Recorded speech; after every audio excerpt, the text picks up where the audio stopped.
visualizando? Só me dá um retorno. Sim, tá sim. Tá, né?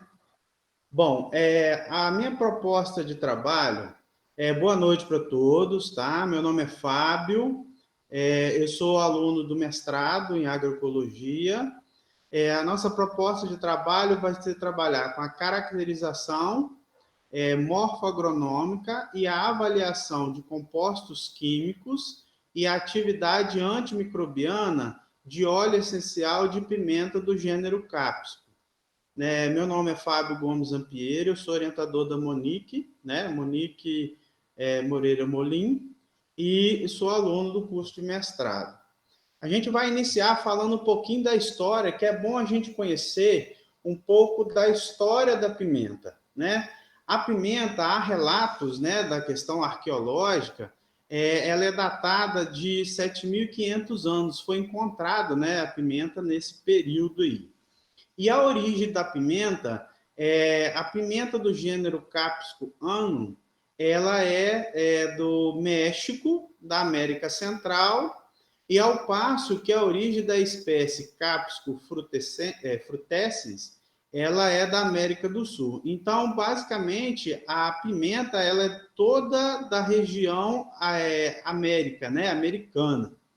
E com posse disso, um historiador, o Cristóvão Colombo, ele nas suas andanças, ele achou que estava na Índia, questão da localização, identificou o fruto, da pimenta e deu o nome de pimenta por conta da característica de ardência que tem a pimenta do reino, Aí ele deu o nome do fruto da pimenta de pimenta por ter essa característica.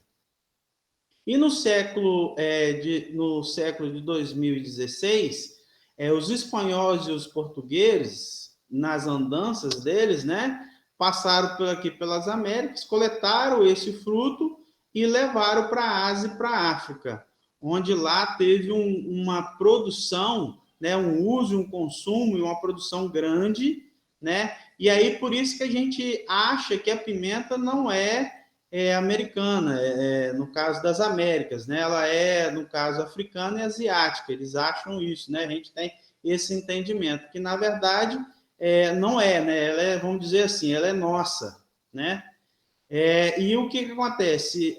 A disseminação desse fruto da pimenta e da utilização como alimento foi disseminado para os outros países aí, a questão da Índia, da China, da Coreia. E aí a gente acha, por ter um consumo nesses países, que a pimenta não é nossa, a pimenta é deles, Na verdade, a pimenta é nossa. Então, é uma genética nossa aqui, tá? A importância econômica da pimenta, a pimenta, ela é medicinal, é uma fonte de alimento e também é utilizado como ornamental. É uma expressão importante econômica e social, tanto no agrossistema, mundial, gera milhões de dólares aí para a questão da indústria farmacêutica, gerando produtos diversos, Em 2018, a produção mundial foi de 40,9 milhões de toneladas de produção de pimenta, sendo produzida em uma área de 3,8 mil toneladas, sendo que o consumo da pimenta ela se dá in natura, através de extratos, e conserva. E também a questão de óleo essencial. O óleo essencial ele é utilizado como uma arma não letal, que o pessoal usa aí como spray de pimenta, Usa-se o óleo para fazer essa arma não letal. E aqui nós temos uma imagem que representa uma diversidade muito grande que o Brasil tem, que nossos países aqui da América têm em relação à pimenta desse gênero. Para a gente conhecer um pouquinho, quem não tem um pouco de conhecimento sobre a pimenta, nome popular aí nós temos a pimenta malagueta, os pimentões, nós temos o pimentão vermelho, amarelo e o verde, a pimenta cambuci, que também é conhecida como chapéu de bispo, e nós temos a pimenta dedo de moça. O gênero é o Capsicum spp. né? A família Solanácea, a categoria, ela se dá por um pequeno arbusto que tem fruto e legume, no caso aí dos pimentões, né? Clima que ela se adapta bem é o equatorial, subtropical, tropical e o mediterrâneo, que é o que prevalece nas Américas, né? Onde tem a sua origem, que no caso aí é a América do Sul, América do Norte e América Central. A altura da planta se dá de 80 a 2 metros, né? De 80 centímetros até 2 metros.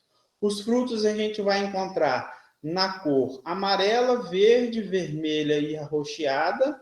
Em alguns casos, encontra-se, mas é o arroxeado intenso que dá uma tonalidade amarronzada, né? No caso da luminosidade, ela é uma planta de meia sombra ou pleno sol, dependendo do tipo da espécie, ela se dá bem. E o ciclo é um ciclo perene. Nós temos aqui o exemplo dessa imagem, né, representando aí a nossa pimenta dedo de moça. Bom, no Brasil, nós temos 3 categorias que englobam as espécies e as variedades. Que nós temos a categoria das as domesticadas, as semi-domesticadas e as silvestres. Os estudos eles se concentram mais dentro das domesticadas e as semi-domesticadas, tá? Bom, o objetivo do nosso projeto é trabalhar com as domesticadas, né?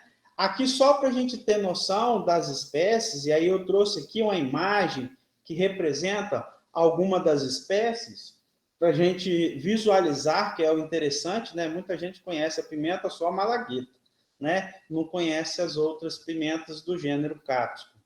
E aí nós temos aqui Capsicum annuum, var annuum, que é o tipo pimentão.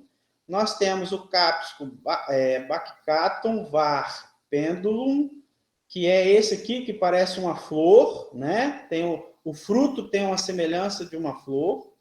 Nós temos o Capsicum chinensis, né? Que é esse vermelhinho aqui que parece um pimentão pequenininho. Nós temos a famosa pimenta malagueta, né? Que é a da Capsicum protescens, né? E nós temos a Capsicum pubescens. Essa Capsicum pubescens, a gente tem ela de 2 tonalidades, avermelhada, a amarelada e a amarronzada. A amarronzada, ela que na verdade é um roxo intenso, ela tem uma película que tem uma porosidade ao redor dela. Mas essa aqui é a mais comercializada, essa amarelada aqui. Bom, a gente vai falar então um pouquinho da introdução, falando sobre o gênero da pimenta, né? Ela apresenta características de odores, que aí todo mundo identifica essa característica de odor da pimenta, né? E a questão da picância. Então, esse é um fator importante. E esse odor e essa picância, ela se dá pela presença desse óleo essencial, tá? O gênero cápsico tem sido bastante estudado pelas propriedades biológicas, né, que é o que a gente quer utilizar, né? O nosso objetivo é identificar e utilizar essas propriedades. E é a atividade antimicrobiana, atividade anti-inflamatória, analgésica, antipirética, antisséptica, hipotensica e outras, né? Nós temos outras características que são importantes biológicas aí. E uma outra característica importante que nós temos é que os óleos essenciais, eles são produzidos no interior da planta como uma fonte de controle, né, dessa planta. Então, ele é um óleo que ele é produzido através de um metabólito secundário de proteção. Tá? Então, qualquer estresse que ocorrer, ela produz justamente para evitar com que esse estresse faça a sua erradicação, né? Que no caso aí, para a planta, isso é importante, uma forma de defesa. A propriedade analgésica, ela está ligada à capsaicina. A capsaicina é um produto majoritário presente nos cápsicos. é o produto que tem a ardência. Então, esse produto ele é extremamente estudado dentro da farmacologia, porque é ele que faz o maior benefício dentro da farmacologia. E aí, a nossa proposta é identificar quais são as espécies que nós temos que tem o maior percentual dessa capsaicina, para que a gente possa estar utilizando aí como um controle bacteriano, né? Há relatos que tanto o fruto quanto a semente, né, e algumas folhas, a presença desse óleo ele chega até 40% do total. Tá? Bom, justificando então por que a gente está estudando aí a questão dos óleos essenciais. Os óleos essenciais, como eu já tinha dito, eles são um mecanismo de defesa da planta, e por ele ser um mecanismo de defesa, ele vai apresentar diversos compostos químicos, que nós temos que identificar esses compostos químicos, tá? Os óleos essenciais, por ser natural, né, é a questão da importância econômica, tanto para medicamentos, perfumaria, alimentos e cosméticos. A utilização desse óleo essencial é de extremamente importante para nós, né? Por se tratar de um produto natural, sem risco, por não apresentar relatos de efeito secundário. Eu fui questionado numa apresentação se eu tinha conhecimento de efeito secundário desse óleo. Nas minhas leituras, nos meus estudos, não identifiquei nenhum relato de efeito secundário, não só de óleo essencial da pimenta, mas sim de todos os outros óleos. Eu não tive relato de efeito secundário, que a nossa preocupação é essa aqui, efeito secundário. O que ele pode provocar de bem e também o que ele pode provocar de malefício, né? É importante, por esse caso, fazer a questão do estudo da composição desse óleo e a eficiência para criar um produto natural. Para a agroecologia, é interessante a gente ter conhecimento de uma determinada espécie e de seu óleo produzido para que a gente possa estar utilizando para controle de um patógeno, de um inseto, de um controle mais natural, né? Que não agrida tanto o ambiente e que não cria tanto resistência. A gente vê hoje aí que os produtos químicos sistêmicos, eles, por um passar de tempo, ele cria resistência e automaticamente ele favorece o crescimento de outros patógenos, né, tornando a planta mais debilitada. Então, essa é uma justificativa extremamente importante para o estudo do óleo aí. Bom, o nosso objetivo vai ser caracterizar, por intermédio de descritores morfoagonômicos, dos acessos de pimenta do gênero Cactus, do banco de germoplasma do IFES Campos de Alegre. Nós vamos, então, realizar a extração e a caracterização desse óleo de 3 espécies de pimentas, determinando a composição e a atividade antimicrobiana. Ressaltando, então, que dentro desse óleo nós temos a capsaicina, que é um importante potencial antimicrobiano. E esse potencial antimicrobiano a gente vai aplicar, né, dentro de algumas bactérias que são problemáticas à saúde, né, que no caso aí é o Staphylococcus aureus e a Escherichia coli. Só para a gente identificar, eu trouxe 3 imagens aí que representam mais ou menos o que a gente faz para a questão da caracterização desse óleo. A gente vai fazer a extração através de um aparelho chamado Clevenger. A gente vai obter um chamado hidrolato, né, que é o óleo mais a presença de óleo e água, né? Onde dentro desse hidrolato, hoje dentro de laboratório, a gente usa um solvente orgânico para tentar extrair o máximo de óleo desse hidrolato aqui.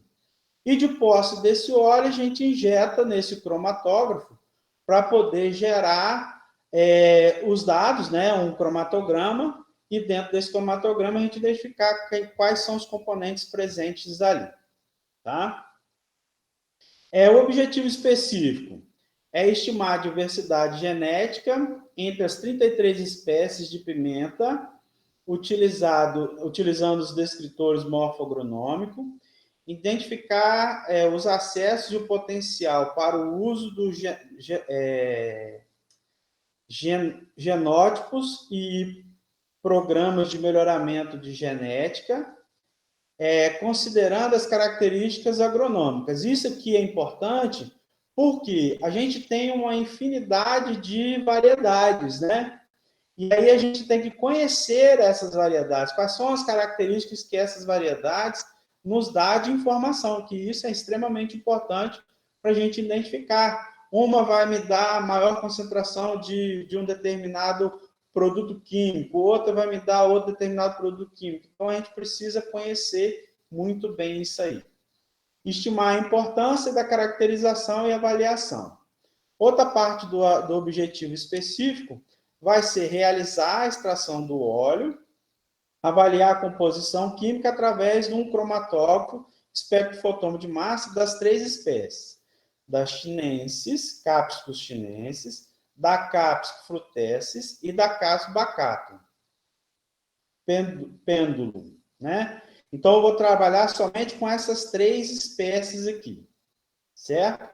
E, de posse desse óleo, que a gente vai fazer a extração dessas 3 espécies, a gente vai testar, né, a sua atividade antimicrobiana com Staphylococcus e a Escherichia coli. A Staphylococcus aureus e a Escherichia coli, que é uma bactéria que é prejudicial aí, a questão tanto na saúde quanto na alimentação. A amostra dos vegetais serão coletados no município de Alegre, Instituto Federal do Espírito Santo, campus de Alegre, na região do estado do Espírito Santo. Né? Esse experimento ele já está a campus no IFES, lá no Polo. Né? Os trabalhos que a gente vai realizar vai ser em laboratório de genética, né, biologia molecular, laboratório de química do IFES, né, do Instituto Federal, e também uma colaboração do laboratório de central de análise da UFES, né, onde eles têm um equipamento também que vai nos auxiliar a questão da caracterização aí. Bom, para fazer a caracterização morfogronômica, a gente vai utilizar como base 22 descritores, onde 12 vão ser qualitativos e 10 quantitativos, que são recomendados pela Biovest Internacional e PIGRE, né? Que é esse livrozinho aqui que nós temos aí, que é um manual importante aí na parte de avaliação. Nós temos, então, os descritores qualitativos que a gente vai utilizar, que vai ser o hábito de crescimento, forma da folha, forma do caule, cor do fruto no estágio intermediário, cor do fruto no estágio maduro, forma do fruto, superfície do fruto, forma e ponto do fruto, forma da base do fruto e corrugação do fruto. Todos esses descritores, eles vão gerar para mim alguns valores, isso são dados que a gente vai depois, através da estatística, fazer a tabulação para identificar as características de cada um. Tá? E nós temos os descritores quantitativos, que é a altura de planta, diâmetro da copa, diâmetro do caule, comprimento da folha, largura da folha, comprimento do pedicelo. Ai, meu Deus, a língua trava. Comprimento do fruto, diâmetro do fruto, peso do fruto, espessura do pericarpo, número de lóculos e número de sementes e frutos, que é importante, né, saber esses dados aqui para a questão quantitativa, certo? Então, aqui eu tenho uma primeira parte de levantamento de dados. Então, aqui eu já consigo obter parte de dados para a questão estatística. A segunda parte vai ser determinada através desse processo aqui, que vai ser coleta dos frutos, né, do gênero cápsico. Vou trabalhar tanto com a parte de fruto quanto a parte de semente, onde a gente vai fazer uma pré-secagem natural durante 48 horas para promover uma estabilidade da massa, né? Então, ter uma uniformidade adequada para quando a gente for fazer o processo de extração. Bom, de posse do processo de secagem, após a secagem, a gente vai coletar 100 gramas dessa massa, dessa amostra seca, a gente vai colocar dentro de um balão volumétrico de 2 litros, vamos adicionar dentro desse balão 1 litro de água destilada, vamos botar para aquecer, vai ocorrer o aquecimento e a fervura desse líquido, onde ele vai promover o arraste do óleo, que é o que a gente quer. E através de um destilador, tipo Clevenger, a gente vai promover a separação e a obtenção do óleo mais o hidrolato, como eu mostrei anteriormente. Bom, de posse desse óleo, a gente vai, então, fazer a injeção, né? Que na verdade é uma injeção desse óleo dentro de um cromatógrafo, né? Das espécies em estudo, que a gente fez a extração tanto do óleo da semente, agora a gente vai fazer a injeção. Esse cromatógrafo, ele gera um cromatograma, que é esse desenho aqui, né? É um relatório que vai demonstrar para mim 2 fatores importantes: quantidade e tempo. Então, a gente está vendo aí vários picos, né? Nós estamos vendo vários picos aí. Esses picos vai caracterizar um componente químico, tá? Então, olha só, nessa análise aí, quantos componentes químicos foram demonstrados aí. E aí, através de uma bibliografia, onde essa bibliografia ela faz a correlação de quantidade e de tempo de retenção, ele vai me dizer qual é o componente químico presente aí. Essa é uma dúvida que muitos alunos têm em saber, mas como é que ele fala? Ele fala qual é o produto? Não, ele não fala qual é o produto, ele fala os picos de retenção. E dentro desse pico de retenção, aí a gente, através de uma bibliografia, que já tem todo um catálogo de produtos, e aí a gente identifica qual foi o tempo, qual foi a quantidade. E aí a gente faz uma correlação e identifica qual é o componente químico aí. Lembrando que aquele que tem o maior pico, a gente considera como sendo o produto majoritário, aquele que tem maior quantidade, tá? Que eu acredito, né, que no caso da pimenta, o majoritário vai ser a capsaicina, já que ela corresponde aí a 40% do total de óleo. Mas é interessante a gente conhecer os outros componentes, porque às vezes não é só a capsaicina que vai fazer esse controle, mas sim ele fazendo um controle conjunto com outros componentes que também vão ter uma expressão aí. Isso aí é importante. Então, aqui a gente tem o segundo dado gerado do nosso estudo. O terceiro dado gerado vai ser através da avaliação da atividade antimicrobiana do óleo, né? A gente vai utilizar a técnica de disco, né, difuso, in vitro, aonde eu vou cortar um disco de 6 milímetros, esse disco dentro de uma solução com óleo essencial, vou pegar 2 placas de Petri, um contendo a Escherichia coli, outro contendo a Staphylococcus aureus, vou colocar esse disco embebido dentro dessa placa e vou fazer uma observação. A observação que eu vou identificar vai ser se o halo que ficar ao redor, quanto maior for esse halo, significa que ele vai ter uma maior eficiência de controle. Se esse halo for menor ou a bactéria englobar esse papel filtro, significa que aquele princípio, aquele óleo ele não tem eficiência de controle. Então, o nosso objetivo é fazer isso aqui para identificar se realmente o princípio ativo presente nesse óleo, as características químicas, ela tem realmente o controle, tá? E de posse desses 3 dados, a gente vai trabalhar a questão da estatística, né?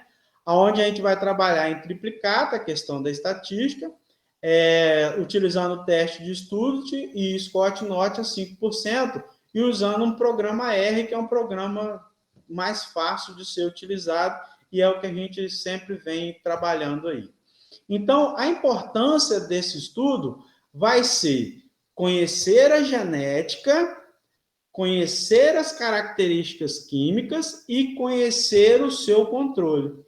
E aí a gente vai poder determinar qual é a espécie ou variedade que tenha melhor capacidade em controle para que a gente possa estar indicando para uma indústria ou para uma indústria farmacêutica ou até para populacional, né? Para a gente estar utilizando como forma de controle para esse tipo de patógeno aí que a gente vai tentar avaliar, tá? Então, os resultados esperados é gerar informação tanto para a indústria quanto para a agroecologia, como forma de controle. O impacto social, gerar informação para a sociedade, que é extremamente importante. A gente tem que dar esse feedback. A gente vai fazer esse feedback através da publicação científica, né? E tentar o máximo de divulgação disso aí, que é importante. Então, esses são os impactos que a gente vai tentar chegar nesses valores aí. Bom, o cronograma de atividade, a primeira etapa vai ser a identificação e coleta da amostra, preparo da amostra, a questão da secagem, a extração do óleo, determinação da composição química e tabulação dos dados, né? Determinação da atividade antimicrobiana e também tabulação dos dados, a parte de análise estatística, tabulação dos dados, fazer a parte de publicação, que é importante a gente divulgar isso aí, e fazer a defesa da minha tese aí no mês de fevereiro e março, né? Janeiro, fevereiro e março, né? Que é o prazo que eles nos deram aí para poder defesa. E muito obrigado pela atenção de vocês. Boa noite a todos. Como o Felipe já falou, eu fui estudante do IFES, né? Fiz a graduação em Biologia no IFES. E o meu mestrado eu fiz na UFES. Ele foi com espécies de psídio do gênero, né? E eu trabalhei com potencial fitorremediador nessas espécies, com os aspectos morfológicos, ultraestruturais, moleculares e metabólicos. E a minha orientadora foi a professora Márcia Flores da Silva Ferreira. Foi. O computador travou. Aqui está um breve sumário do que eu vou estar apresentando. Bom, inicialmente, as espécies do gênero Psídio, né, a família Myrtaceae no geral, elas apresentam uma grande riqueza por serem espécies economicamente favoráveis para muitos estudos, né, tanto para o uso comercial, tanto para o uso medicinal e para outros meios. Na figura A tem a espécie Psídio catleano, em B, Psídio myrtoides, em C, Psídio gautiaudiano, D, Psídio guajava, que é a goiabeira que nós consumimos, e em E, Psídio guinense. Bom, essas espécies, elas estão incluídas dentro da família Myrtaceae e pertencem ao gênero Psídio, que se distribui nas diferentes espécies. Psídio guajava, catleano, guinense, myrtoides, gautiaudiano. E todas essas espécies apresentam a sua composição genética em número cromossômico diferente. Então, dentro desse gênero, dentro dessas espécies, tem espécies diploides, triploides e tetraploides, com um conjunto cromossômico variável. Bom, quanto à sua distribuição geográfica, Psídio guajava, né, a goiabeira, ela é distribuída em quase todo o Brasil. Psídio catleano se distribui em parte do Sudeste e no Sul e alguns estados do Nordeste. psídio guinense, ele também tem uma ampla distribuição, é uma espécie com ampla adaptabilidade.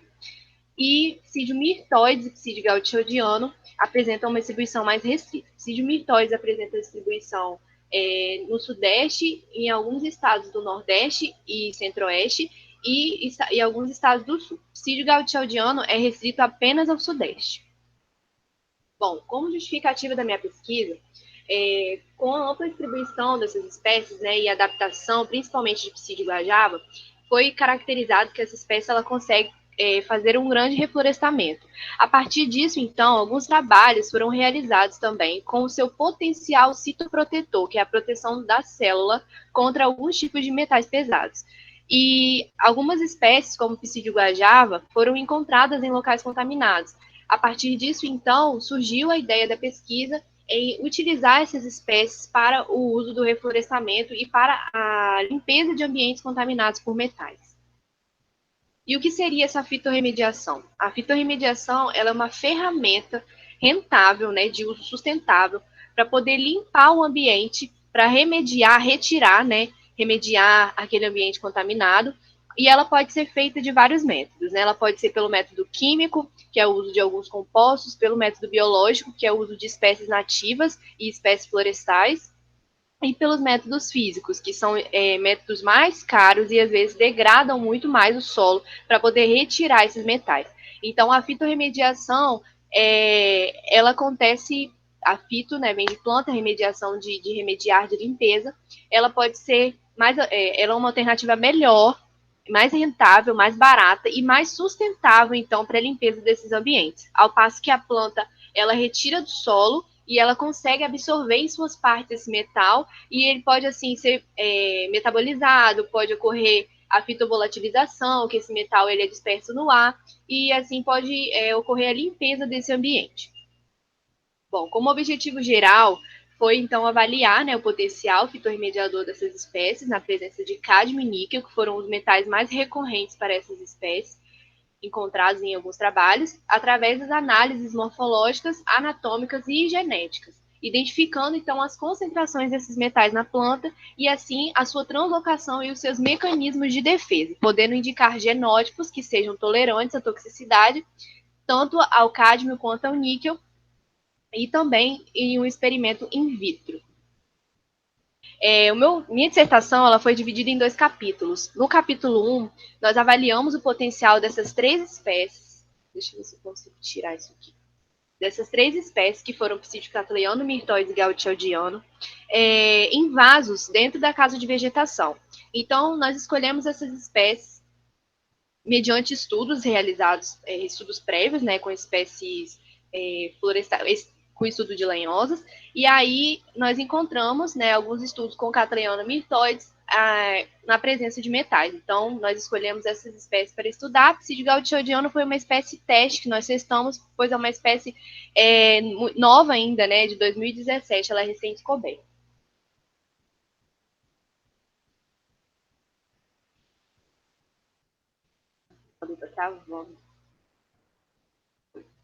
Então, para esse experimento, foram distribuídas 30 mudas de origem seminal, né, dessas espécies, que nós obtemos lá no viveiro Frucafé, em Linhares. O experimento ele foi instalado na casa de vegetação da UFES, né, por 90 dias. Então, as mudas elas foram transplantadas para esses vasos com capacidade volumétrica de 10 decímetros cúbicos e preenchidos com 9,2 kg de solo previamente adubados mediante recomendação de Novaes e colaboradores.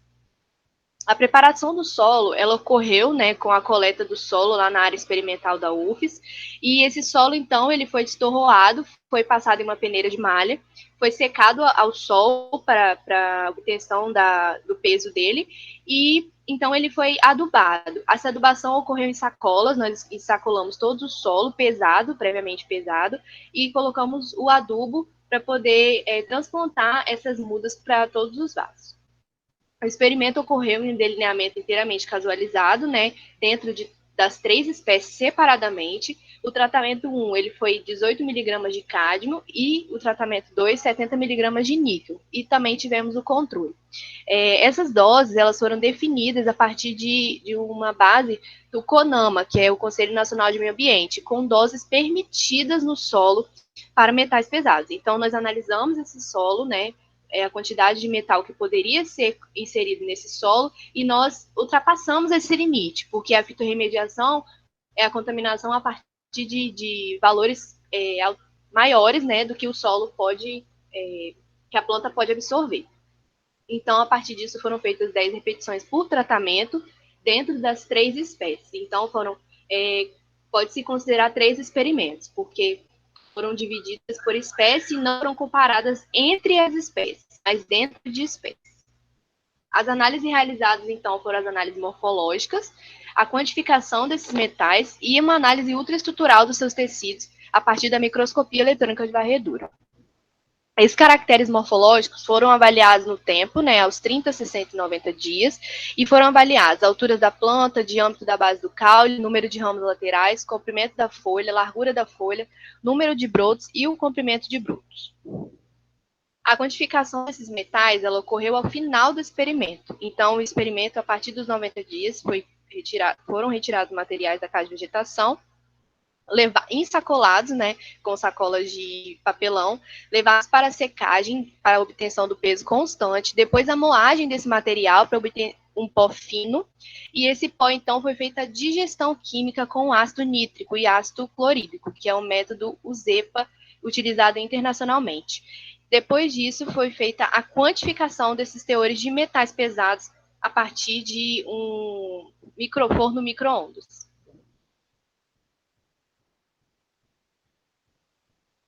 A quantificação, então, desses metais, ela foi obtida a partir de cálculos. Depois desse processo de retirada do solo e processo de digestão química, foi realizado o cálculo, né, desses fatores de concentração de metais na planta e o seu índice de translocação, que seria a retirada do solo e passagem desse metal para a planta e quanto que a planta absorveu. A produção relativa também foi realizada com a obtenção da massa seca com o metal e sem o metal, que seria o controle. E também foi realizada uma parceria com o Laboratório de Caracterização Estrutural, lá da UFES, Vitória, e o professor Elias Terra foi quem nos ajudou nesse processo de preparo dessas amostras. Então, as amostras foram retiradas lá da caixa de vegetação e foram levadas para a microscopia eletrônica de varredura, passando por todo o processo e fazendo, assim, a observação para ver se as estruturas da planta sofreram ou não modificações a partir da contaminação.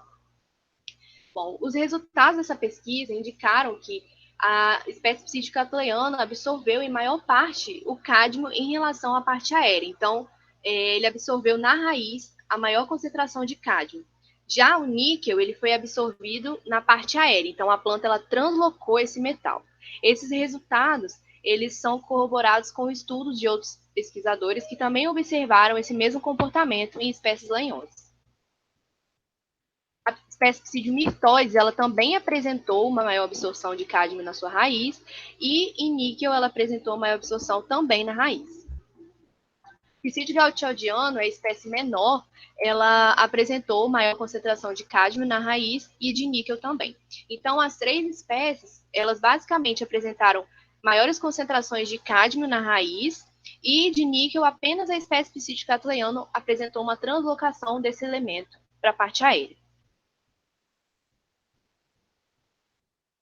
Quanto aos fatores de bioconcentração, que indica, né, a quantidade de metal na planta, quanto que a planta retirou do solo e passou para a sua raiz ou para a sua parte aérea, a espécie Psídio cattleyiano, como antes observado, ela apresentou maior concentração de cádmio na raiz e maior na parte aérea de níquel, e as espécies Psidiomyrtoides maiores absorção de cádmio na raiz e de níquel também.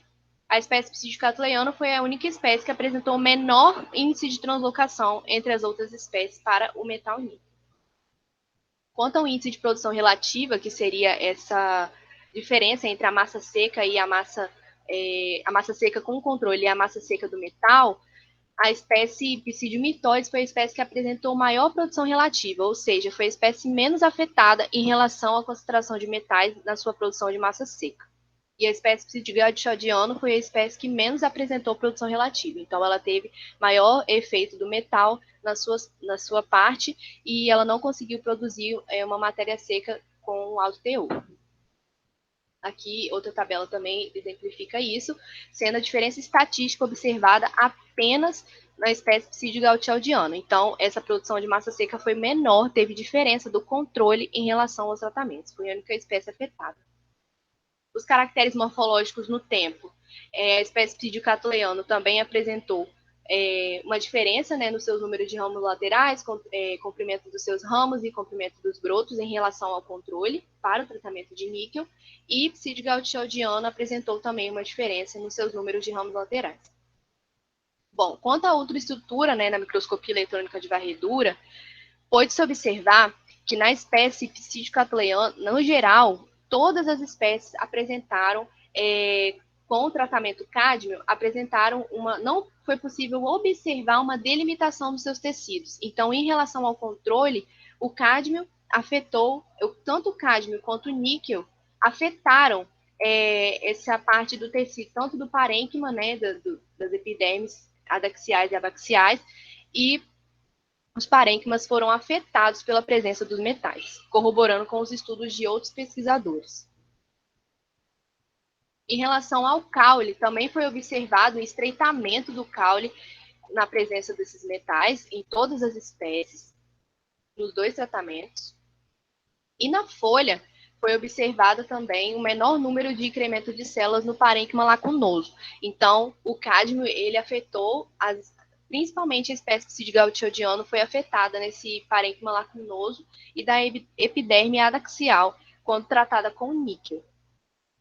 Bom, como conclusão, as espécies, né, tanto psidiocatuleano e psidiomyrtoides, apresentaram características para sobrevivência, não apresentando toxicidade, né, a esses metais, e a única espécie afetada mesmo foi a espécie psidigaltiodiano. Esse estudo é um estudo a longo prazo. Então, 90 dias não foram suficientes para determinar um genótipo que fosse tolerante a esses metais. Mas, assim, é um estudo que, por demandar tempo, é um estudo prévio, né, dessa metodologia, que é a fitorremediação, só que as espécies psidiocatuleano e psidiomyrtoide já poderiam serem inseridas em estudos de mais tempo, porque psidigaltiodiano já demonstrou que não apresenta tolerância a esses metais. Então, é uma espécie que já poderia ser descartada nessa metodologia. O capítulo 2 eu vou apresentar brevemente, pois foi a mesma metodologia, porém in vitro. E os resultados ficaram muito legais. As alterações também foram observadas, né? Só que agora em 2 espécies, que são a espécie psidio-guajava, né, que é a goiabeira, e psidio-guineense, que é um araçá. Essas 2 espécies, elas têm em comum os híbridos que são encontrados, né, na literatura, que é o híbrido guaraçá, pela presença da resistência a nematóides. Então, a troca de genes entre essas espécies porta enxertos que são realizados. Então, essas espécies, elas, além de apresentarem uma alta similaridade genética, né, a partir do estudo de marcadores moleculares, são espécies bem próximas e, fenotipicamente, elas também são espécies bem parecidas. Então, nós escolhemos essas 2 espécies para estar estudando esse efeito, só que in vitro, longe de contaminações que seriam do solo e presença de micro-organismos. Então, nós realizamos um estudo piloto e fizemos o uso apenas do cádmio, né, com doses observadas em outras literaturas para a tolerância a esse metal, assim, que seriam doses que eram acima do permitido. Então, nós escolhemos essas doses, né, de 250 e 500, só que essas doses, elas acabaram matando essas plantas. Então, a dose selecionada para o estudo foi a dose de 100 micromol de cádmio. Então, as plantas, nós retiramos o fruto, fomos a campo, coletamos o fruto e obtemos as sementes. A partir disso, então, as plantas foram germinadas in vitro e foram imergidas em um meio líquido, né, com uma base para que a planta pudesse se desenvolver. Então, ela ficou no laboratório de citogenética, né, em um período da sala de cultivo, e assim nós observamos o seu desenvolvimento a partir da contaminação por cádmio. Bom, nós realizamos também análises morfológicas no tempo e também análises na expressão de genes de fitoquelatinas. Esse estudo de fitoquelatinas aí é o estudo que está em andamento. Então, nós obtemos esse material genético, né, fizemos a extração do RNA, só que o uso de primers ainda é um estudo em andamento. Esses tecidos, então, foram coletados, né, o material vegetal, foi realizada a extração do RNA total, e assim nós conseguimos obter uma concentração de RNA para observar se essas plantas tiveram ou não diferença, né, na presença do cádmio.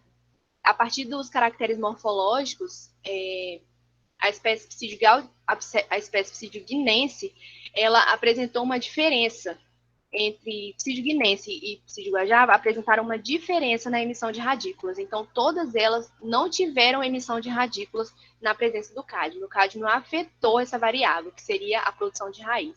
O número de folhas manchadas também foi maior na presença do cádmio. Então, o cádmio apresentou, né, uma toxicidade.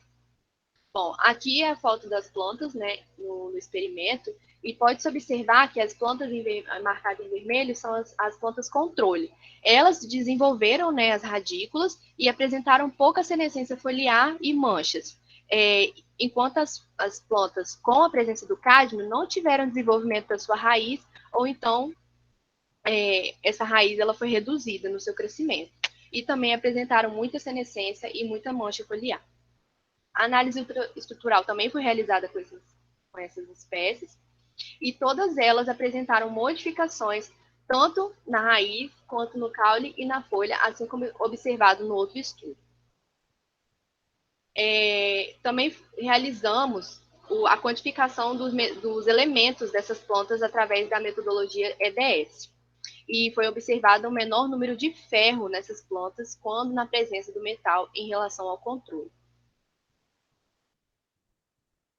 Bom, aqui a análise molecular realizada foi a extração de RNA e todas as espécies apresentaram menor rendimento do seu RNA quando contaminados por cádmio.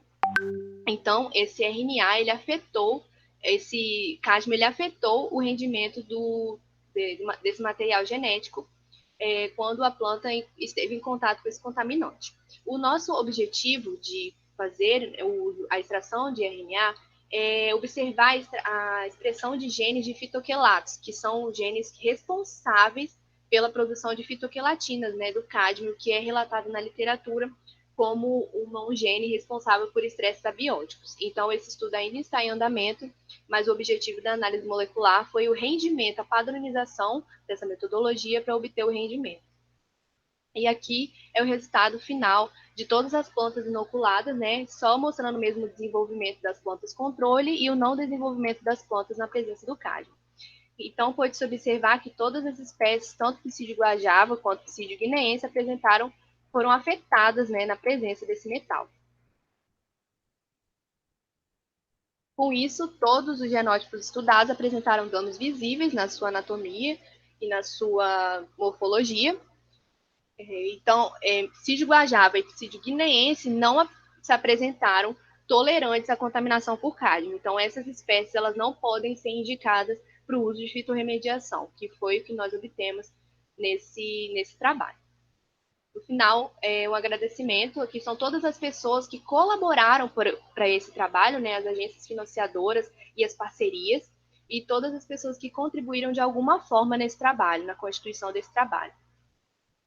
Aqui são as pessoas que me ajudaram durante esse experimento, né? Experimento muito difícil, experimento de campo, mas que valeu muito a pena, que os resultados que nós tivemos foram muito satisfatórios. E é isso. Muito obrigado, Gabriela, e parabéns pela apresentação. Fica aí, que daqui a pouco a gente volta com algumas perguntas, algumas dúvidas. Então, gente, boa noite. Meu nome é Fernanda. Então, eu fiz o meu mestrado aí no IFES de Alegre, né, em agroecologia. E agora eu estou fazendo doutorado na UENF, no Programa de Genética e Melhoramento de Plantas. E eu trouxe hoje para falar um pouquinho sobre o meu projeto de tese, que é caracterização morfogronômica e molecular das linhagens de milho pipoca obtidas de populações oriundas de diferentes ecorregiões. Eu sou orientada pelo professor Marcelo Vivas, que já vem fazendo uma colaboração já com o nosso laboratório, desde a época da minha dissertação, de Rafael. sobre o milho pipoca. O milho pipoca é um tipo de milho especial, e ele é um tipo de milho especial pela sua capacidade de expandir. A altas temperaturas, né, a gente tem a expansão do milho que se transforma em pipoca. Ele é caracterizado por ter grãos menores, ele é mais suscetível a pragas, ele é mais suscetível a acamamento, porque ele tem o seu como fininho, mais fino, e ele hoje ainda tem uma menor produtividade. E a gente tem disponível em bancos de germoplasma, né, uma alta, e o UENF, eu vou falar mais para frente, tem um banco de germoplasma de milho pipoca, uma alta variabilidade fenotípica, tanto de cor, tanto do formato do grão e formato de pipoca. A gente tem milhos, pipocas de coloração branca, de coloração amarela, de coloração roxa. Formatos de grãos, a gente tem formatos de grão do tipo arroz, arroz seria um grão mais alongado, formatos pérolas. E a gente também tem tipos diferentes do formato da pipoca. A gente tem um formato mais borboleta, que seria aquela mais expansiva. A gente tem a formato cogumelo, que é uma pipoca mais redondinha. E qual seria a problemática do nosso trabalho, né? A gente tem uma alta demanda ainda desse produto no mercado. E a gente depende da importação desse produto da pipoca. Por mais que a gente produza aqui, a gente ainda depende muito do mercado estrangeiro. E hoje a gente tem ainda poucos programas de melhoramento para milho pipoca.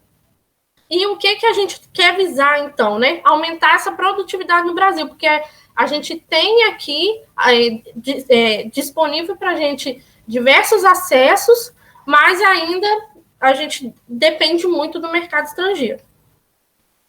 Então, como a gente melhora esse cenário? A gente precisa aumentar essa produtividade. Como a gente vai aumentar essa produtividade? A partir da seleção desses genótipos, da avaliação dessa variabilidade genética existente. E, falando um pouquinho do uso das linhagens, a gente tem disponível lá no banco de germoplasma da UENF mais ou menos cerca de 197 linhagens, que vou mostrar um quadro mais à frente, que vem de diferentes genealogias. O que seriam as linhagens? Aqui eu coloquei uma foto para representar para vocês como seria mais ou menos o porte de uma linhagem de um híbrido. Então, as linhagens ela tem uma estrutura genética complexa. Uma linhagem seria, para quem ainda não sabe o termo, quando todos os locos estão em homozigose, né? Então, a gente tem a fixação dos alelos. A gente faz diversas autofecundações, então a gente fixa alelos ao longo do tempo, e aí a gente tem uma linhagem. Como a gente faz um híbrido, então, a gente tem um cruzamento de duas linhagens, que tem algum interesse específico nela, que seja de resistência, que seja de capacidade de expansão, e aí a gente tem um híbrido, né, que seria essa plantinha aqui, que quando as linhagens elas se combinam e tem uma alta heterose, a gente tem um híbrido com alto vigor, né? Quando a gente fala vigor híbrido, né? Seria esse vigor dessa complementação que esses alelos vão fazer. E as linhagens são fontes de variabilidade, né? Que ali a gente vai ter locos fixados, então a gente vai conhecer os atributos agronômicos que a planta verdadeiramente tem e também características relacionadas à resistência a fatores bióticos e abióticos, que seja resistência a pragas, como no meu grupo de trabalho lá da UENF tem o Rafael, que trabalha com podridão de espiga, tem colegas que trabalham com ferrugem polissora, e fatores abióticos, né? Seriam, por exemplo, às vezes tolerância seca, entre outros. E que ferramenta a gente está utilizando, no caso, para poder acessar essa variabilidade genética? A gente está usando vai utilizar marcadores moleculares e os descritores do IPRG também, conforme o Fábio falou, a gente tem para diversas espécies. Então, a gente faz uma caracterização morfológica bem precisa dessas linhas. A gente até já realizou essa caracterização morfogronômica, e a gente agora vai para a etapa de acessar via marcadores moleculares, né? Que a gente vai ter um acesso via molecular dessas linhagens. E a associação desses dois métodos vai promover um resultado mais específico, mais preciso, quanto à diversidade genética desses genótipos. Então, o objetivo do nosso trabalho é conhecer a diversidade genética das linhagens de milho pipoca, permitindo, assim, a seleção de linhagens promissoras à obtenção de híbridos, bem como avaliar a variabilidade das linhagens selecionadas. E, como objetivo específico, a gente vai acessar essa divergência genética a nível morfoagronômico e molecular, e assim vamos compor a nossa futura coleção de trabalho, e a gente vai apontar linhagens que sejam promissoras para a obtenção de híbridos, que tenham características de interesse para futuras obtenções de híbridos. Como justificativo, como eu falei, o banco de germoplasma da UENF contém aproximadamente 197 linhagens de milho pipoca em geração 87, ou seja, com os locos todos fixados. A caracterização dessas linhagens permitirá a identificação de genótipos que serão utilizados para as futuras obtenções de híbridos e ainda poderá propiciar aos produtores rurais a possibilidade de agregar valor e comercialização do produto final gerado, visto que hoje a cultura do milho pipoca ela tem sido bastante utilizada pelos pequenos agricultores. Como metas, né, a gente pretende caracterizar essas 197 linhagens, tanto morfoagronômica, a nível morfoagronômico, a nível molecular, e o nosso intuito, o intuito do meu projeto em si, é construir um banco de dados eletrônicos para que seja disponibilizado ao grupo de pesquisa de milho pipoca na UENF, otimizando, assim, trabalhos futuros. Ou seja, o meu trabalho, eu vou propiciar que outros trabalhos já tenham, quando quiserem fazer a escolha de materiais, já tem um banco de dados já disponíveis a eles. Então, eles já vão pegar linhagens de interesse para o estudo deles. Material e métodos, né, do nosso trabalho, a gente plantou em 2 épocas o nosso experimento, na segunda safra 19 e na safra 19-20. A gente plantou as 197 linhagens, que são advindas de 21 genealogias diferentes, e o nosso delineamento foi de blocos e em arranjo em sets. Então, aqui é só um croquis do nosso experimento, né? A gente fez um arranjo em set, com 5 sets, 3 repetições, com 42 tratamentos, e um total de 126 parcelas por set. Aí aqui, como eu falei, né, é um quadro apresentando as diferentes genealogias que a gente tem lá no nosso banco e da onde é a origem, né, de onde vem, por isso que a gente falou ecorregiões, né, que a gente tem de diferentes regiões e o número de linhagens de cada uma e sua identificação.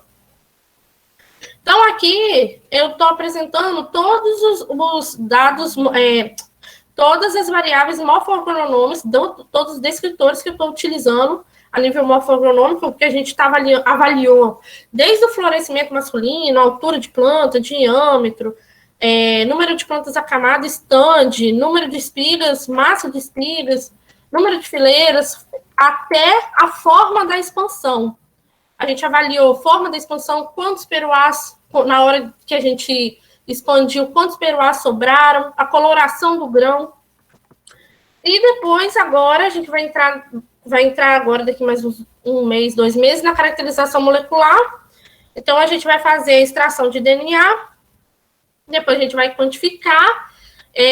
Eu vou utilizar marcadores do tipo SSRs, a gente pretende utilizar, ainda estamos fazendo buscas, marcadores mais... marcadores funcionais, né, que, como eu falei, a gente tem estudos correlatos a esse trabalho, como o trabalho do Rafael Cabral, o trabalho de outros colegas, a gente quer usar marcadores que talvez sejam correlatos a alguma resistência à doença, ou a produtividade difícil, né, por seu caráter quantitativo, mas talvez a capacidade de expansão, entre outros. Então, a gente vai usar esses marcadores do tipo SSR para caracterizar. E depois a gente vai para análise estatística, né? Para morfoagronômica a gente vai, né? Análise de variância, teste F, sendo significativo, a gente vai utilizar análise de agrupamento. E para molecular, a gente vai fazer vai obter os dados binários. E aí a gente vai utilizar a matriz numérica, vai calcular com o programa Gênesis ou programa R, e vai utilizar um índice ponderado, né, para a gente poder ver essa diversidade genética que foi proposto por Ramos e colaboradores em 2011. Como resultados esperados, então, a gente pretende identificar linhagens promissoras para utilização em programas de melhoramento que visem a obtenção de genótipos superiores e gerar um banco de dados com informações sobre as características de todos os materiais de milho-pipoca do banco de germoplasma da UENF, bem como a distância genética entre as mesmas, né, para futuros trabalhos. Então, aqui está um cronograma de execução do nosso trabalho, né, que eu pretendo realizar. O orçamento, né, que não é muito barato fazer, principalmente a parte molecular. E algumas referências, agradecimento aí, e obrigada. É isso. Obrigado, Fernanda. Muito legal essa apresentação. Mais um trabalho com milho, né? Do Rafael também é. Então, agora a gente vai entrar em uma parte de debate aí, quem quiser, né? Uma dúvida, alguma pergunta, pode ficar à vontade. Bom, aqui, deixa eu te perguntar. O marcador que você vai usar é o quê? É microsatélite? É, microsatélite.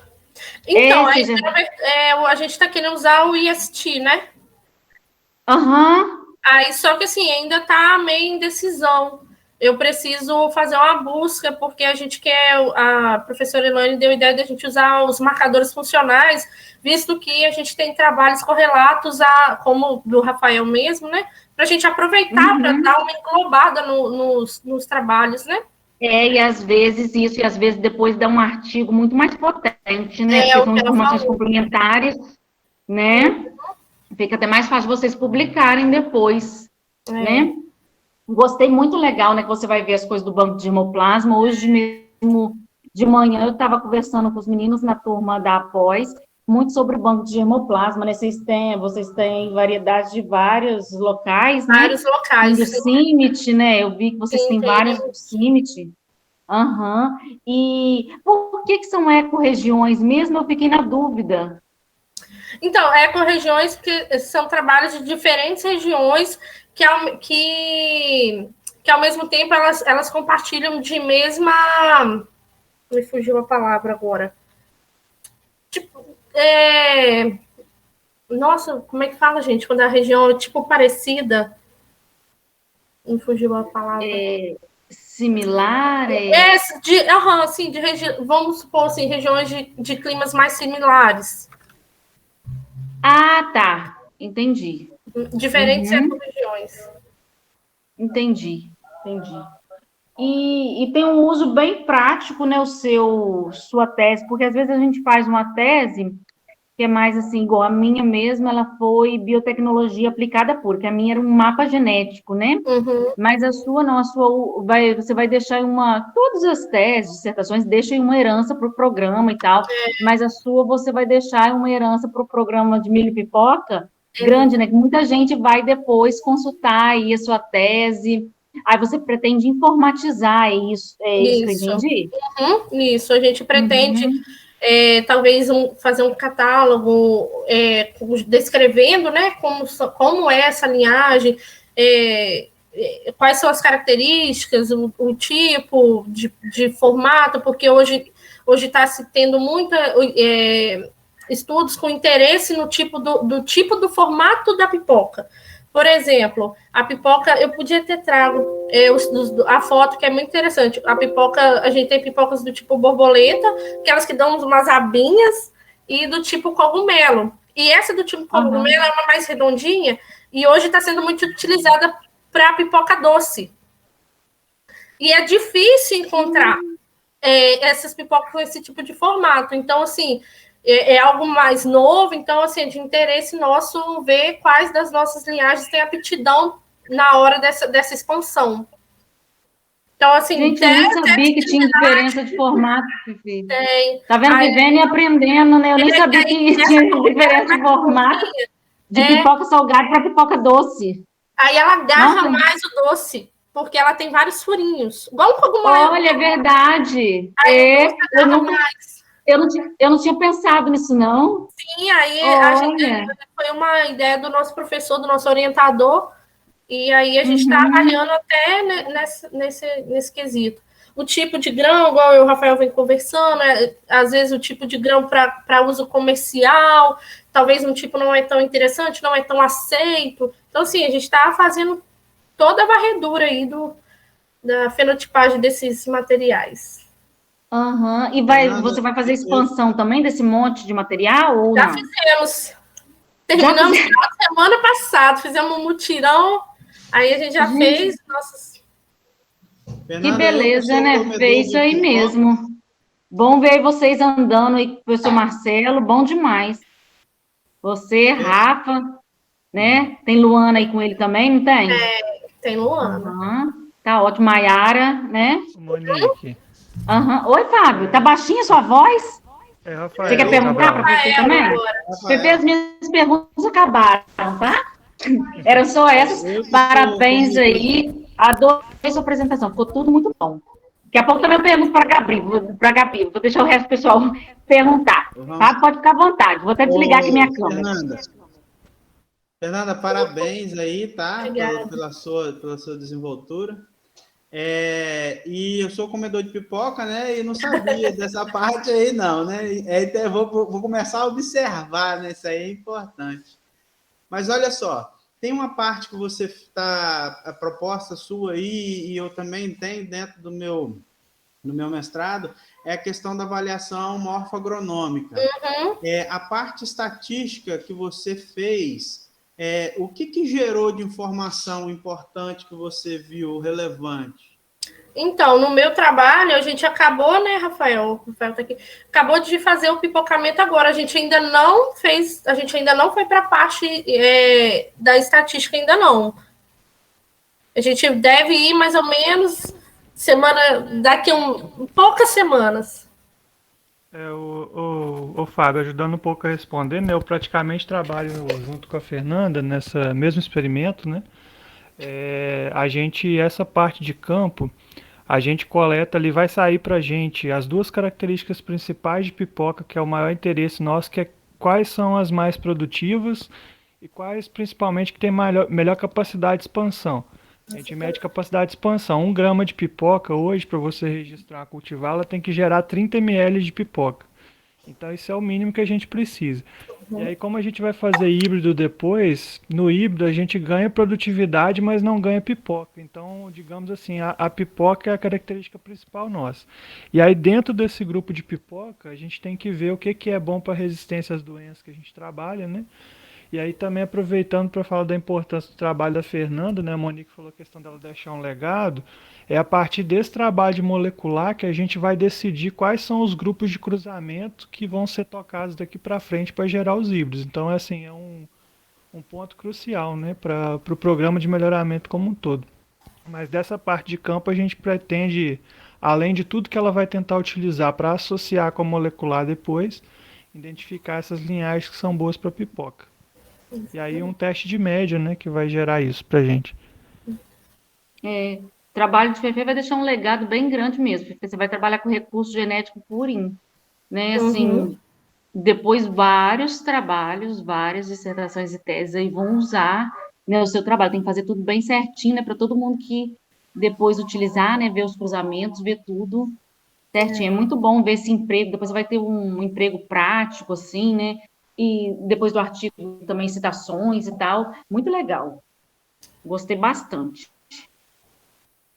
Obrigada. Mais alguém para pergunta para Fernanda? Ok, então, próximo é a Gabi. Monique, você quer falar alguma coisa? Alguém quer perguntar, gente? Antes, porque só eu que fico perguntando, né? Parece que só eu que falo. Podem perguntar, fiquem à vontade. Todo mundo quietinho, todo mundo tímido, tá vendo, Gabi? Pois é. Liguei a câmera agora que eu tinha esquecido. Deixa eu ligar a minha também. Deixa eu ligar. Aqui, eu tô no celular, né? Gabi, gostei muito do seu trabalho, você fez muita coisa, né? Gente, quanta coisa que a Gabriela fez. Pois é. Muita coisa. Você fez parte molecular, parte in vitro, né? Trabalhou aí com RNA. Te deu trabalho, Gabi, trabalhar com RNA? Então, a parte do RNA até que não, porque eu fiz com uma pessoa do laboratório que também já estava, que era fazia parte da dissertação também, né? Mas, assim, o que deu trabalho mesmo foi a montagem do experimento, porque, principalmente o experimento do solo, né? Que é a parte de coletar e toda aquela coisa minuciosa dos solos, e também as avaliações mensais, né? A Bárbara também tá aí para provar que ela me ajudou, foi lá me ajudar. A Polly às vezes me via lá na correria, ia lá comigo na casa de vegetação, foi uma correria, mas deu tempo. Ainda bem que veio. A pandemia ainda me ajudou nesse sentido, porque eu prorrogou meu prazo, né? Porque senão eu também não teria dado conta de tanta coisa. Mas acho que isso vai muito de perfil de orientador também. Porque você fez caracterização morfoagronômica, a parte, né, de avaliação in vitro, a parte de avaliação tipo de toxidez, não é? Sim, a parte molecular. A ideia inicial era trabalhar só com a parte in vitro, né? Eu levei a proposta para a minha orientadora e aí ela falou assim, como é uma coisa nova que a gente nunca testou, né? A gente pode dar um tiro no escuro. Então vamos tentar a parte dos solos, que a gente tem quem nos ajude.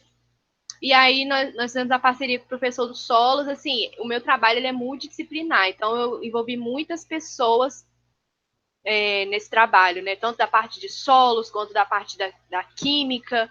E aí nós fizemos essas parcerias e trabalhamos todo mundo junto. Mas assim, eu só consegui por isso também, porque tinham muitas pessoas envolvidas nesse trabalho, porque foi realmente um trabalho muito grande. Mas assim, deu tudo certo no final e estamos aí agora para publicar esses dados, né? Que são muitos dados.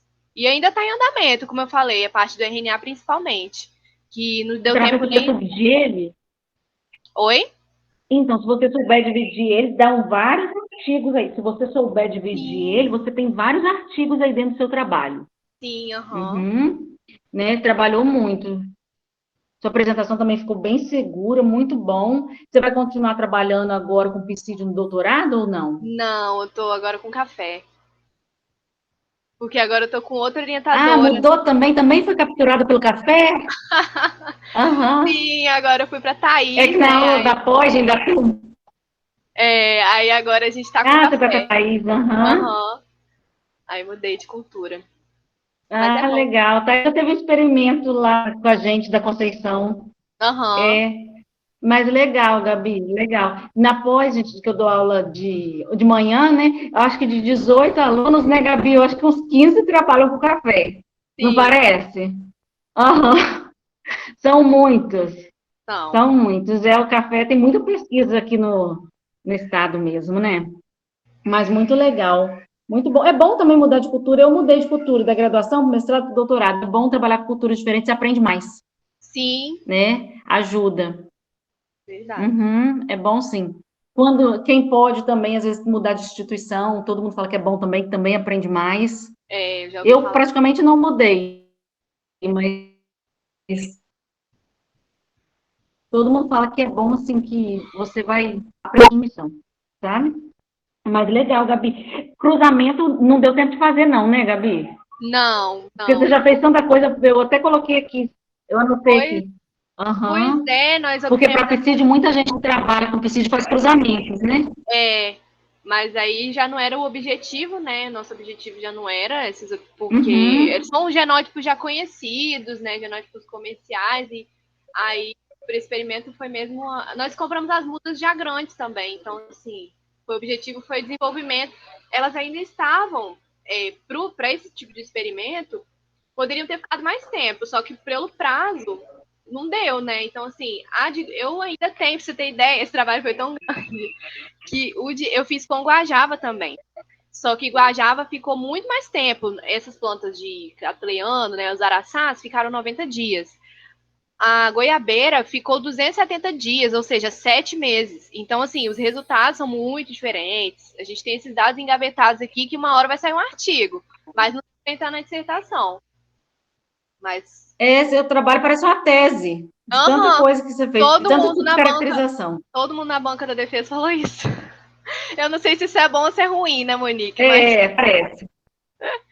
Não, para é bom, é escrever, bom. para escrever eu sofri um pouquinho, porque é muita coisa para discutir. Deus me livre.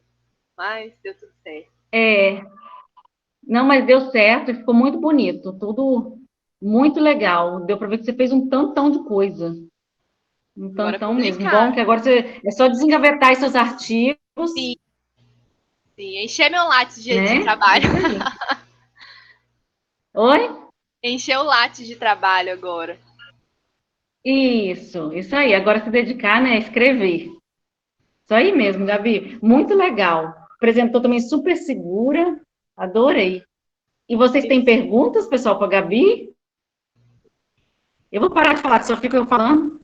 Gabi, eu fiquei com uma curiosidade no final. Primeiramente, parabéns. Nossa, realmente você tem dados, você construiria uma tese, com certeza. Parabéns, sua apresentação ficou maravilhosa. No final,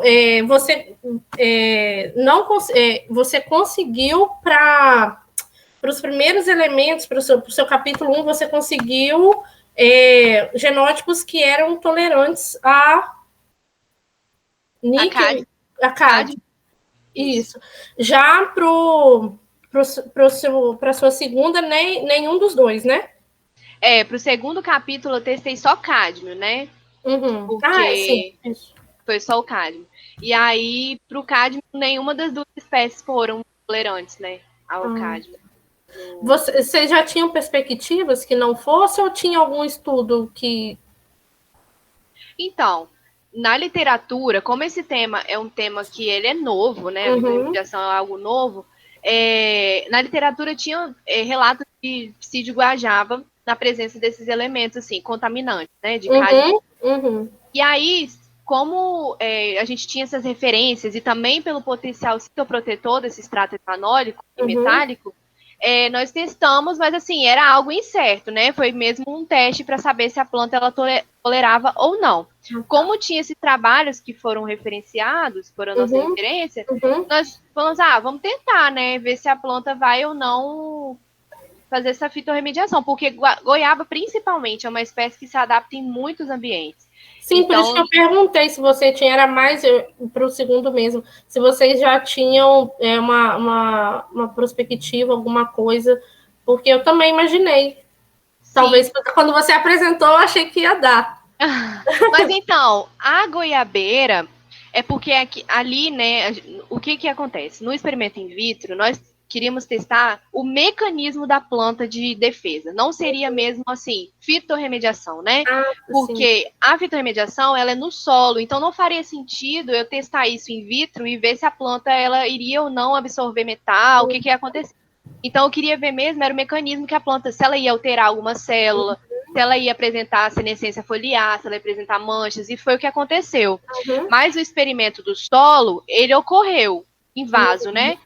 Só que, igual eu falei, no meu trabalho, como foi um experimento que eu montei um mês depois, ele não entrou. Então, eu tenho esses dados de goiaba, né, que a goiabeira apresentou, essas modificações, só que ele não entrou no meu trabalho. Só que goiaba também é uma cultura que, vou te falar, é difícil por conta das pragas e doenças. Nossa, o tanto de cochonilha e ferrugem que deu aquele experimento, por causa do calor, né? Tudo isso atrapalhou um pouco, assim, o resultado. Então, a planta, ela sofreu um estresse muito grande lá na vegetação, porque a Alegre passou por um período de chuva muito forte, depois um período de seca muito forte nesse tempo. Sim. E aí, isso atrapalhou um pouquinho. Mas, assim, os resultados, eles ainda estão... Eles foram obtidos, mas ainda não foram processados, né? A gente não fez nenhum teste estatístico ainda, né? Foram só recolhidos mesmo. Entendi. Parabéns, tá? Obrigada. Gabi, eu tenho uma Gabi, pergunta. E só mais uma perguntinha. Você sabe quantas espécies que tem dentro do gênero Psidium? Monique, mais de 6.000 espécies. São 130 Nossa, gêneros dentro da família... Dentro da família Myrtaceae são mais de 130 e dentro do gênero Psidium mais de 6.000 espécies. Isso foi atualizado agora em 2020 no site da Uhum. Flora Nacional, né? Lá a gente encontra esses Aham. dados. Mas são mais de 6 mil. Ah, tá. Tem psídio aí, meu filho, que a gente nem... Os nomes tão engraçados. Pois é, tem muito, muito Tem. mesmo. É, mas nenhum deve ser com centro de origem aqui no Brasil, não, deve ser tudo fora, Não, né né? não, né não. A origem do psídio é no Uhum, México. uhum. Então tá. Tá jóia, Gabi, era só isso mesmo, tá? Obrigada. Oi, Aí Gabi, tá deixa me para as outras ouvindo? pessoas pensarem. Tá me ouvindo? Tô sim. Eu tenho uma curiosidade. Você falou que fez análises anatômicas. Qual foi a sua metodologia de corte?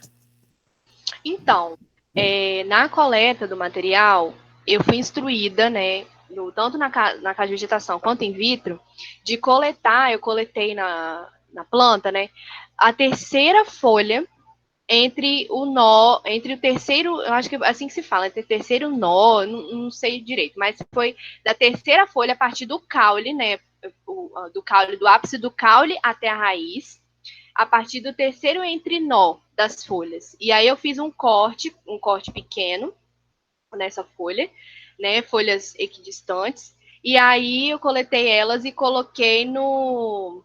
Ai, como que é o nome? No Karnowsk, que é um reagente que faz a fixação desse material, que é a lavagem, retirada de poeiras e tudo mais.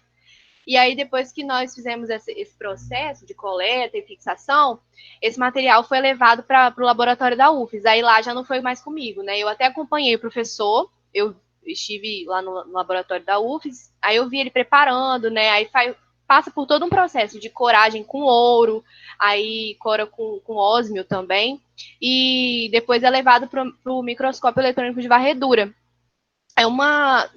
Daquela folha são feitos pequenos cortes, né, em discos, e aí esse material, tanto folha quanto caule e raiz, são cortados e fixados, corados e levados para o microscópio eletrônico de varredura. E aí lá a gente consegue ter essa visão, assim, dos órgãos, né, tanto da raiz, do caule e dos tecidos. Mas, assim, a microscopia eletrônica de varredura, ela foi boa para observar a estrutura. Só que para quantificar metal, ela não serviu. Porque para a quantificação de metal, ela é só a microscopia eletrônica de transmissão. Mas foi basicamente isso, assim. Eu tenho o protocolo, se você quiser, eu posso te passar. Ah, entendi. É porque a gente tentou uma vez, eu e o Zé, a gente penou para conseguir cortar ela manual, foi muito difícil. Então, mas o corte, ele não é tão difícil É de ser porque feito. normalmente o corte é feito utilizando um aparelho e usa lâminas, tem as lâminas de vidro e Deve tem usar o lâmina micrótomo. se eu não me engano, lâmina de ouro. Utilizando Uhum, é o micrótomo. Lâmina isso. de ouro ou diamante. Uhum. Para a gente trabalhar com microscopia eletrônica, tem que ser utilizando esse aparelho. O corte Uhum. à mão não dá certo, sabe? Não dá certo, é. E essas microscopias que são mais caras, a eletrônica de varredura e a eletrônica de transmissão, geralmente tem um técnico específico, ou um professor só específico que Sim. mexe neles. São equipamentos muito caros, se der qualquer coisinha errado, o conserto é um absurdo, sabe? Geralmente tem um técnico ou um professor, sempre específico, para só mexer naquele equipamento. É raro eles deixarem como, assim, o aluno sozinho mexer, sabe? Sempre que eu já É vi, verdade. né? Eu trabalhei um pouquinho com microscopia, eles não deixavam a gente mexer. Eu Sempre tem aquela acompanhei. pessoa específica, a gente acompanha, né, Gabi? Mas sempre tem aquela pessoa específica que só deixa aquela pessoa, geralmente, né? A não ser que seja um aluno que já mexa bastante tempo e tal, mas geralmente sempre tem um técnico ou um pesquisador que fica específico, que é um equipamento bem caro. O micrótomo também é bem caro, né? Tudo da microscopia eletrônica é caro, Sim. né? Mas, Mas são pode técnicas falar. excelentes. Eu fiz um trabalho com microscopia também, aí o técnico me permitiu treinar um pouco de corte, mas utilizando a lâmina de vidro. A de diamante é intocável, só uma Sim. pessoa pode usar e quando você tem muita certeza daquilo que você quer fazer, porque é muito cara, como a professora Monique falou. Mas o Israel, esse laboratório da UFES, se você quiser, eu também posso te passar o contato deles, porque o professor Elis, da UFES, né, foi muito interessante esse trabalho, porque foi o o projeto de pós-doutorado dele. Ele teve um problema com o seu projeto, e aí ele falou assim, agora eu não tenho mais projeto de pós-doutorado. Aí veio a ideia do meu trabalho para passar para ele. Então, assim, os meus dados do meu trabalho vão ajudar no pós-doutorado dele, né? Então, é uma parceria, né, uma colaboração. Então, precisando, eles também estão aí à disposição para essa parceria, porque é bem interessante, assim. E lá eles são especializados nisso, né, na microscopia eletrônica, tanto de varredura quanto a de transmissão. Aí, Zé, fica aí o contato. Depois a gente conversa melhor sobre, Gabi. Obrigado. Ô, gente, é que eu não ouvi. Esse equipamento de microscopia eletrônica é daqui da UFES de Alegre, é da UFES de Vitória? Como é que é, Gabi? Porque eu acho que eu perdi essa informação. Não sei se você falou e eu perdi. Então, Monique, como a Larissa falou, né, não, a UFES conseguiu agora, a UFES Alegre, né, porque na UFES Vitória tem esse laboratório que agora chama LUCAR, né, Centro de Ultraestrutura de Tecidos. E aí, na UFES Vitória, o professor Jairo é o responsável por esse equipamento. Só que o Elias e ele conseguiram trazer para Alegre. Então, a UFES Alegre também vai ter um laboratório que vai poder realizar esse tipo de análise, entendeu? O equipamento já chegou em Alegre, está em Jerônimo, se eu não me engano. E aí só falta, eu acho, que o espaço e o técnico para poder conseguir fazer esse tipo de análise. Que legal. Tem que treinar uma pessoa bem treinada e pronto, né? Aí você sabe que microscopia que é? Se é de transmissão ou se é de Eu acho que varredura? é de varredura. É de varredura. Legal. Só tem Vitória. A de transmissão é de outro, eu acho que é de outro professor responsável. Eu sei que o Jairo, ele mexe com a de varredura mesmo. Foi a que eu realizei. Muito legal, Gabi. Joia, excelente. Mais alguma pergunta, pessoal? Para a Gabi?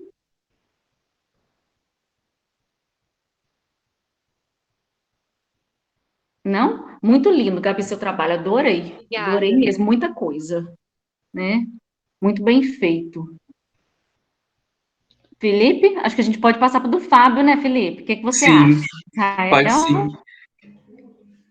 Então, se alguém quiser já fazer pergunta para o Fábio, gente. Eu tenho. Na verdade, é uma pergunta para o Fábio, para a professora Monique, para o pessoal que está com a Pimenta. Eu vi que se eu não me engano, nos objetivos específicos, você falando sobre escolha de genitores, né? Isso. Aí eu queria perguntar para vocês se vocês já têm a pretensão de conduzir algum programa de melhoramento, visando alguma coisa. A gente vai avaliar, né? A gente vai avaliar a questão das características morfogronômicas e obtendo esses genitores. Agora, a questão do melhoramento é a Monique aí que vai te dizer melhor, que eu não vou ter essa parte, essa linha, né? Então, Fê, eu estou pretendendo, por enquanto, o do Fábio, assim, o Fábio ainda vai defender o projeto de mestrado, né? Eu ainda estou corrigindo o projeto dele, sabe? A apresentação dele também eu ainda vou olhar, ainda vou corrigir direitinho, né? Hoje ele apresentou mesmo só uma prévia, só para dar uma ideia, sabe? Do que ele vai fazer, né? Mas o do Fábio é mais a parte de recursos genéticos, e aí a gente entra numa parte que já tinha muito tempo que eu queria trabalhar, que é a parte de óleo essencial, porque na pimenta tem capsaicina. A capsaicina é um alcaloide muito importante porque ela tem aí uma ação antimicrobiana super forte, sabe? Ela atua aí desde fitopatógenos, ação farmacológica, anestesia. Inclusive, na época que eu estava aí na UEM, no mestrado, doutorado, tinha uma pessoa que trabalhava no laboratório da frente, né? E que viu o potencial da capsaicina, né, como anestésico para odontologia, sabe? Para tratamento odontológico. E usa para muita coisa a capsaicina. Aí a gente vai ver, né? Vai tentar separar aí as frações, né? A composição química, né? Vai ver a composição química baseada em uns padrões, né? Que tem no laboratório. É bem legal porque na área, com pimentas, a gente quase não tem esse tipo de trabalho. Né? E o Fábio vai usar 3 espécies diferentes de pimenta. Uma delas, inclusive, é uma espécie que é brasileira. E aí, Fábio, a gente quer até conversar, porque a única pimenta que é brasileira, né, é a chinense. As demais, aí o centro de origem é tudo de fora, tá bom? Aí a gente tem diversidade aqui dentro. Mas, assim, a única que é brasileira mesmo é a cápsula chinense, né? E vai ser bom porque dessas pimentas a gente quase não tem estudo de óleo essencial, a gente quase não tem estudo de atuação antimicrobiana, e poucos com relação, assim, ao potencial da capsaicina que a gente vai estudar, né?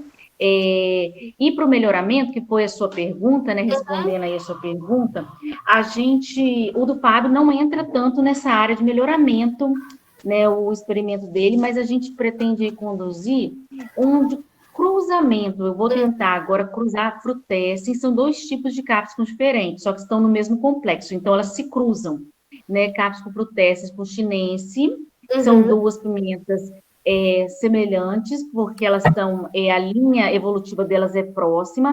A gente vai tentar obter o F1, né, fazer o cruzamento dessas 2 espécies diferentes, né? É estranho para a gente ouvir falar, mas ela não dá indivíduos estéreis igual aquele conceito de espécie que a gente aprende na graduação, sim, né, e tal. Essas pimentas, elas se cruzam e elas podem dar descendentes férteis. A gente pode conduzir um experimento de herança na F2, tá? Sim. E é isso que eu tô pensando em fazer aí com um dos próximos alunos, vamos ver. É bem legal porque aí a gente vai ver cada característica dessa, por exemplo, quando a gente fala assim, comprimento do fruto, cor da flor, né? A gente vai ver se essas características obedecem às proporções de Mendel ou às proporções das interações gênicas, por exemplo, as epistasias. Por exemplo, a gente pode pensar assim, a coloração do fruto deu, só citando um exemplo, 9:7. Só um exemplo. Então, obedece a um tipo aí de interação gênica, uma epistasia dupla, né? Então, dá para falar cada característica, o que obedece, sabe? A gente tira essa média aí e a gente consegue falar a que tipo de interação que obedece, se é uma interação mendeliana ou não, tá? Já tem outros estudos nesse sentido, mas com os nossos cápsulos aqui, que tem um monte aqui do Espírito Santo, aí não tem. Né? Aí a gente pode testar isso, tá? É o que a gente pretende fazer aí, mas não vai ser esse ano, não. Que aí não tem como dar conta, sabe? Eu vi isso, ele falou sobre genitores, aí eu... Isso, porque com o dele a gente consegue visualizar, por exemplo, qual mais produtivo, né? Sim.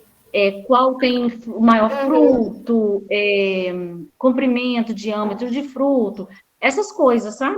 Entendi. Que são importantes para o melhoramento, né? E a gente já tem um estudo bromatológico dessas pimentas que ele vai fazer. Então, a gente já sabe qual que é a mais ácida, qual que é a mais doce, essas coisas, essas informações que para o mercado consumidor é importantes, sabe?